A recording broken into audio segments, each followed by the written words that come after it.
Now, the disappearance of Flight 370 remains an unprecedented aviation mystery. From the beginning, investigators have pursued all lines of inquiry. They've tracked satellite data, attempted to locate possible debris from the aircraft, and even looked into pilot and crew involvement. For a look back at the timeline of events, my colleague Jim Spellman is here. Jim. Asier, it's been a long, frustrating search covering thousands of kilometers that so far hasn't yielded a single piece of wreckage from Flight 370. It began March 8th at 12:41 a.m. when Malaysia Air Flight 370 took off from Kuala Lumpur bound for Beijing. 38 minutes later, the crew of the Boeing 777 radioed air traffic controllers, "Good night, Malaysia 370.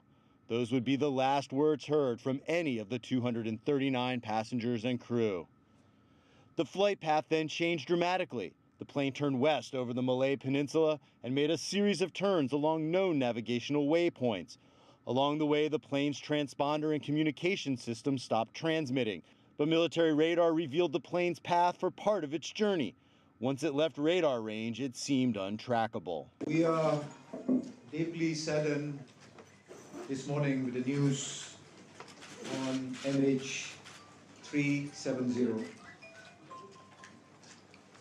Malaysia Airlines confirmed that this flight, MH370, lost contact with Subang Air Traffic Control at 2:40 a.m. this morning. An often chaotic search began, led by Malaysian officials who had little to go on. Crews began searching in the South China Sea and the Straits of Malacca, while investigators focused on two main possibilities: mechanical failure or an intentional act, possibly by the flight crew. No hard evidence has emerged to support either theory. Satellite photos repeatedly revealed objects floating in the sea, but none of the photos led to wreckage. Families became frustrated with the Malaysian-led search, waiting, hoping, but fearing the worst. We support each other. I comfort her. I'll pretend to be strong for her. She will do the same for me, but we are crying inside. We have to support each other, bearing all of this pain. Then new hope emerged. Fragments of data sent from the plane to a satellite suggested two possible flight plans, one to the north over land, straddling the borders and radar systems of several Asian countries, and a southern route, taking it far from land into remote areas of the Indian Ocean. Investigators discarded the northern route after searches found nothing and began scouring the southern route from the air and on the sea. But even as searchers continued to work, grim news emerged from the Malaysian Prime Minister. It is therefore with deep sadness and regret that I must inform you that according to this new data, flight MH370 ended in the southern Indian Ocean.